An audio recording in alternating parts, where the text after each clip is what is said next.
Secrets of the C-Suite, the podcast, is for anyone interested in leadership and the wins, losses, and lessons of being an executive. We are two women who have successfully navigated C-Suite roles and are sharing our experiences.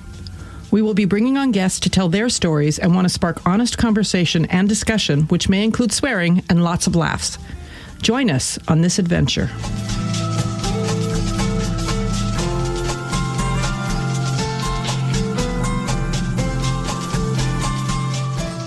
Hello, and welcome to Season 3 of Secrets of the C-Suite. This is Juliet Clothier, and I'm so happy to be here. And we'll be talking with Susan in a minute. But I just wanted to say thank you so much to our listeners. We are over 1,000 downloads, which to us is a really big deal. And I think we've talked about this before. We weren't really in it for the count, but that count feels really good. So thank you for listening, for sharing, for showing up for us, because it's what keeps us going. And we're very excited for Season 3. So I'm going to introduce Susan now. Hey, Susan. Hey, Juliet. It's so good to be back. And I, too, am really excited about Season 3. And let me just pile on. Thank you, listeners, for staying with us and for watching us grow and adding your contributions to the topics and the people that we want to have on. So, and Juliet, how has your summer been? You know, it's been an interesting summer. I started a new job, as you know, but I want to talk a little bit about a summer volunteer gig that I've had that's been so interesting. I live in the town of Sebastopol, California, which is about 60 miles north of San Francisco. I volunteered or signed up to be a volunteer for the Sebastopol Documentary Film Festival, which used to happen every other year, but it's gained so much popularity that it's now happening every year.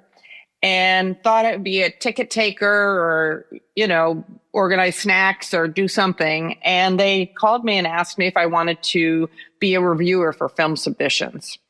I am not somebody who's an expert in documentaries. I like what I like, but I'm not a person who is like, that's on my agenda all the time. And so spending the summer, I think I've reviewed, I'm going to say at least 40 films at this point. It might be more. And, some of them are 5 minutes, some of them are an hour and a half, and all different topics, a lot about sad things. A lot about war, the war in Gaza, the war in Ukraine, people who are survivors, a lot of survivors out there. And the most compelling one that I've watched recently was about human trafficking, which I don't think we think about enough. And we'll talk a lot more about that at some other episode. We're going to do, I think this season we've said we want to do a few kind of unplugged moments. So stay tuned for that. But it's been so enriching. It's just been such a great part of my summer and has changed my brain a lot. I've opened my mind up to a lot of different things. There are some great people doing great things out there to help humanity. And given what's going on in the world right now, and especially in the United States, it's been so inspiring, and it just has made me have faith in people and the power of people coming together to make change happen. So that's been my summer. That's been the highlight of my summer. How about you? Oh, talk about different. I guess it's been similar to yours in a lot of ways. Full, really full.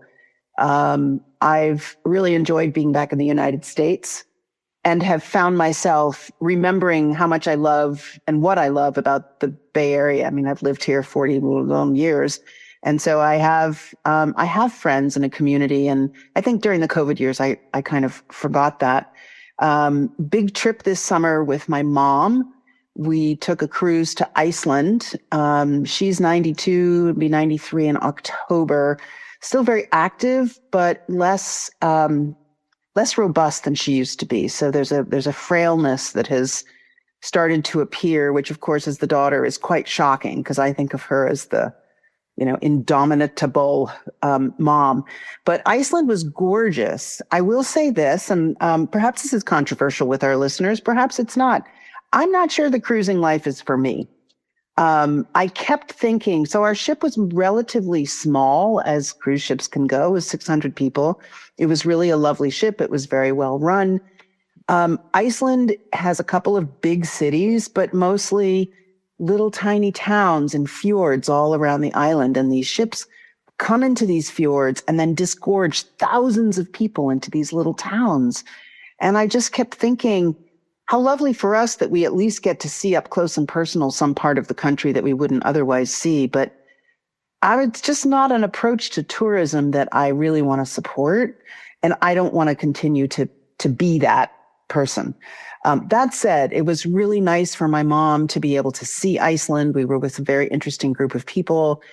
She felt welcome. So I think it was a great trip for her, maybe most likely her last international trip. And also a lot of work for me. So I don't know if you've been on a cruise, but their stateroom's pretty darn small. So, you have to kind of pass each other in the closet, and the bathroom is like an airplane bathroom. So even though it has a shower. So we were in close quarters for almost 3 weeks, and love my mom. Not sure I want to do that again either. So it's really been an interesting summer in that way. I'm really, really grateful that I had that time with my mom, even with all those caveats, like not the cruise and really small stateroom. And I wouldn't want to do that part again. She also moved apartments in her residential community. So I flew back and helped her move from one floor to another. And that felt like a really important contribution that I could make to her. So it's kind of been the summer about thinking about my mom, being informed by love rather than convenience and schedule. I mean, there were a lot of things I did that just, I'm still paying for it, frankly, but it absolutely felt like the right thing. So that's a big thing. And then I'll just take another bit of our oxygen and share that this was a big summer for me because I turned the big 6-5, which of course, for those of you who pay attention, know that it's a shift in your healthcare plans. I'm now on Medicare. But I decided, even though I wasn't sure I really wanted to have any kind of a celebration, I decided that I would regret not having a party. So I threw myself, with my husband's support, just a wonderful afternoon in downtown San Francisco on the waterfront, and had so many of friends, former colleagues, clients. And it was just a really joyful, loving, beautiful celebration. And so I'm just still floating on that. My body's bone tired from everything this summer, but it was such a wonderful experience to throw myself a party and have people come and have a good time. And it just filled my heart. So it was a great time, I have to say. It was a great time. Yeah. Thank you, Juliet. So anyway, that's been my summer. And now we're in the countdown mode for going back to South Africa. We leave mid-October, which might be when people are hearing this particular episode. And looking forward to being back there and all that entails. Yeah, it's been a wild ride this summer, that's for sure.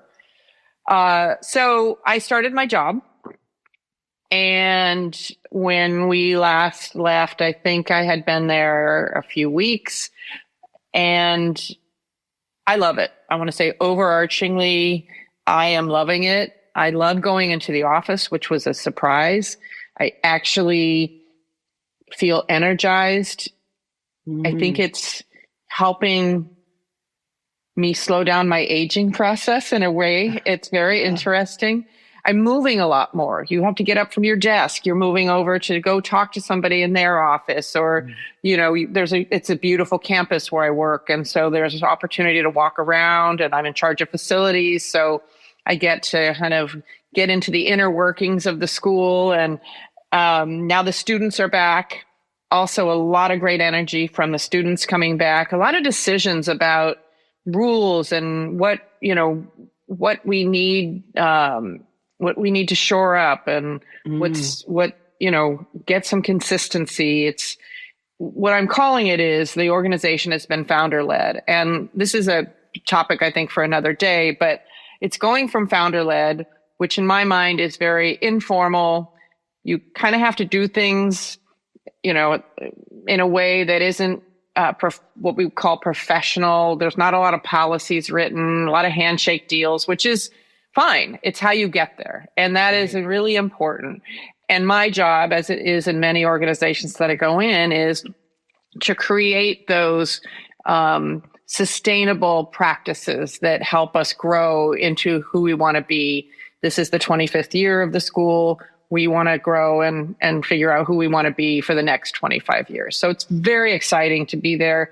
Some amazingly smart people. I work with such smart people. It's really cool to be around educators. I'm loving all of that. The one thing that I'm dealing with, I'd say 60% of the time, is helping people become good leaders. We have some people who are very good at managing work. So oftentimes, especially I've experienced in the nonprofit sector, but also true when I was in construction and tech, we give people more responsibility because they're very capable. They are so responsible, they deliver on time, they show up, they have good ideas. And so we say, oh, let's make this person a manager. Or let's put them in a leadership role. Sorry, I'm laughing because, of course, this resonates with my experience as well. So carry on. Exactly. But we need somebody in that place. And here's a good person. Let's put them in this role.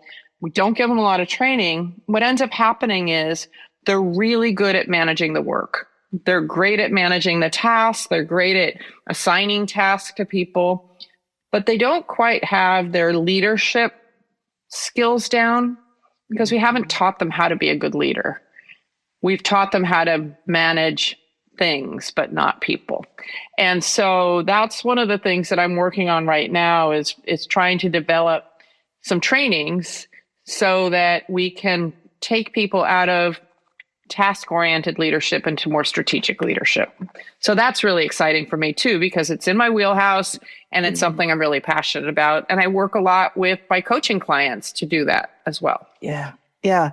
I love what you're saying because it brings to mind to me a debate that still comes up every now and then, which is leadership innate or can it be taught? And, most organizations identify people with certain skills, including personal charisma, and decide that that's leadership. And while that can be a really useful tool in leadership, it doesn't mean that the foundational parts of how to lead people constructively, right, towards outcomes is built into that. So I love that the assumption that you are navigating forward with is that all of these things can be taught, especially if someone already comes to the table with good managerial skills of process. Then the bridge to managing people, leading people is a little bit, I think, smoother, I'm guessing. You're just not taking raw material. It's true. It's true. And, some of it can be taught, but it's really bringing it out of people. It's not that we're pushing it on people. It's really again, coaching in the coaching world, we're taking things that people already know or have inside them and just pulling it out and structuring it in a way that helps them with good decision making, with how do you manage performance? How do you develop another human into a good leader themselves? How do you find their best selves and help them bring that out in them? So it's really, there's a lot of components to it that can be taught. And again, if you have good bones, it will come out. And then sometimes you have to figure that maybe isn't the right place for that person. And I'm not experiencing that yet, but that does happen as well. And it's helping that person find their footing, even if they're not going down the leadership track. But how do we keep that? How do we keep developing their people while they're doing the work management? And I've had that too, where people are just not interested in taking and growing as a leader, but they still like the management of the work. And it's like, okay, let's figure out how we do that. Yeah. Wow. Sounds like you're full up in your new big job. It's great. Yeah. Yeah. Well, so what's interesting is, very different structure, obviously your job to my job, but I've had a really amazing summer in my business, and it feels like my business has finally reached, and I say finally because I realized it will be 8 years, coming up on 8 years that I've been coaching in some form or another. But it feels like my business has hit a level of sustainability. It has expanded. And I was sharing with you earlier, it feels not only that my business has leveled up, but now I'm having to level up too in the ways that I think about the business. Some of it's admin, my capacity for keeping up and managing processes and getting things organized has been tested this summer, in part because I haven't been around, noticing the aforementioned cruise. It's like there was some time to work, but not a lot. So it's calling on some different parts of me that I haven't practiced in a really long time. I mean, I used to have a big job and manage multiple threads of activity and people. And I'm like, oh, this is what that feels like. I remember that. What I'm really most excited about, besides having a pretty full roster of clients, is that I've offered my retreat several times over the last couple of years, and it's actually going to happen this year. So that's going to be in November. I have one spot left. Hey, listeners, reach out immediately to see if you're interested in that spot. But I'm also, given that I have retreaters coming this November to South Africa, I'm going to offer it again in March and November 2026. And I just have a completely different sense of what's possible for me, for my clients, for the business, because this summer has been so abundant. I guess that would be the word I would apply to my business. So for those of you who think, wow, South Africa retreat, that sounds really great, but wow, here's what I'd offer you. It's a week of a retreat experience that is a cross between travel, culture, adventure at the front end. You go on safari. We show you some things in Johannesburg, the history of South Africa, apartheid, can't leave that off. And then on the back end, it's 4 days at our farm, which is really a ranch in the mountains at altitude where it's green and where I'll facilitate people to check back in with themselves and check in on their lives to see, are they happy with where they are? Are they happy with where they're headed? And maybe the answer is yes, and I just needed a break and a chance to breathe a little bit. And maybe the answer is there's some tweaks I want to make. And so we'll do some planning around that. But I can't tell you how excited I am. So that's going to be this November, one spot left. But also, I'm really curious to see how my curriculum and my plans change as a result of this experience. So I've had this vision for a while, but it could be that based on a week with my retreaters, we all agree it should be shaped differently, and then it'll be shaped differently in March and November. So having the retreat actually take place with clients is a dream come true. I mean, it just feels in some ways like the culmination. On the other hand, I also know it's just the beginning. So it's this lovely combination of I'm finally getting to do this thing and, ooh, I wonder where it's going to go next. Yeah, I'm really excited about it. That's so great. I was thinking about it when you were talking.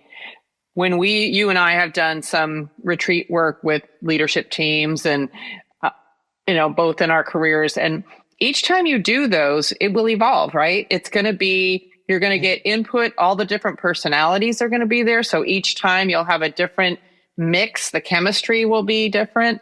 And I think that it's really cool that you're open to it evolving and not, this is the structure and this is what I want to accomplish and here's all the boxes I need to check, but making it a fluid experience for people, because I would imagine that going on a safari is a life-changing event. I have not done that. I've not done a cruise either, but which you haven't, you've reinforced my feelings about instincts, cruises. Yeah. Yes. But I imagine going on a safari is a bit of a life-changing experience. It probably, your fears, like the emotions that happen in that situation, I would imagine would be life-changing. So coming back from that, I love how you structured it where then you can come back, take a breath and really process the feelings from it. How did that feel to really go into an unknown place, have trust, have some joy, have some fear, have, all the feels, right, as I like to say. So I'm really excited Yeah. for you, and one of these days I'll hopefully make it there. Yeah. Well, what's interesting is you, in different ways, Juliet, take time to retreat every year. I'm thinking particular of your annual trip to Jazz Fest, where, if it's okay if I describe, you Yeah. go with a question and you hold that question, and you're not working it like sitting down and doing pros and cons tables, but you are holding that question throughout your experience. And that to me is the power of a retreat. I don't even know that my facilitated sessions necessarily lead to eureka moments. It's the getting away from your life and being immersed in something else that creates different neural pathways. I mean, brain chemistry aside, it's a big win, but gives you a really different perspective. And that perspective in and of itself begins to shape some new thoughts and some new ways of thinking and experiencing yourself. And I took a retreat earlier this summer. I went to a wellness week, and it was truly transformative. I left feeling so differently and so grateful for my life, for the way my body worked. There was a lot of exercise on this particular retreat, which is so typical me. But it's so interesting how sometimes just stepping away from your day to day gives you a chance to stop and recalibrate and remember who you are and what's important. And honestly, without being, I would proselytize taking that time at least twice a year. It doesn't have to be to South Africa. Of course, I selfishly would hope it would be, but taking time away on your own or with fellow travelers to have a different experience is such an affirming, life-giving experience. So needless to say, I'm sold on the notion of getting out of your day-to-day and giving yourself that. I recognize that travel to South Africa isn't in everybody's budget, but the opportunity to carve out time to go do something different, like even going to a museum, has a chance to really shift your neural pathways. You're simply thinking differently because you were in front of different stimuli. I love that. So endeth my lecture. No, I think that's important and something I'd like to, earmark for another episode. And maybe it's one of our unplugged or a banter, but talking about, I've been doing a lot of solo traveling, and I have another solo trip planned for the spring that I'll talk about at some point, and kind of my process of why I've decided that this is going to be something that I'm going to try and do at least once a year. So we'll work on that. Ooh, I want to get to, go ahead. I'd really love to hear a lot more about your solo travel. That feels like a whole episode to me. Great. So let's talk about season 3. We want to focus on entrepreneurs. Susan and I are both entrepreneurs in our own ways. I haven't created a new product, or, I'm not a tech genius, which is a lot of times what we think about in entrepreneurs. But I want to talk to people who have started their own business, who've had an idea and just said, I'm going to quit my day job, or I'm going to put my day job to the side a little bit, and I'm going to start something new. I have this idea. Sometimes it's successful. Sometimes it takes a turn, like you were talking about in your retreats. These things can take turns based on life and based on other people's experiences. But I think the focus of the season being on entrepreneurs, is going to bring some energy and this is my dream about it, bring some energy, hopefulness, thinking, getting people's brains moving and thinking about what ideas they have and what they'd like to do with them and launch. And I'd say this is a really good time to be an entrepreneur because the job market's a little funky. People are looking for hope and the idea of someone's dream becoming a reality just is so exciting to me. So that's the reason I would like to focus on entrepreneurs. And so we're going to have some really exciting guests on.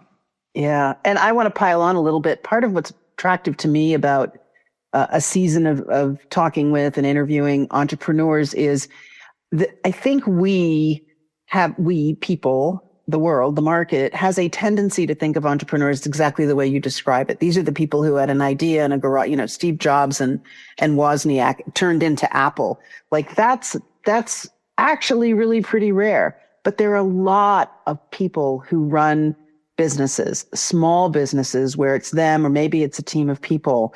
And they're just as entrepreneurial as the ones that become, $1 billion company. And I'm really interested in that process. I coach my clients in particular at that point in their careers where they're kind of saying, is this it? And how much longer do I want to be doing this as a C-suite executive? And for some of them, they're holding this little glimmer of if I were to start a business, would that be a good thing? Well, how would it change my life? And what idea do I have to bring forward?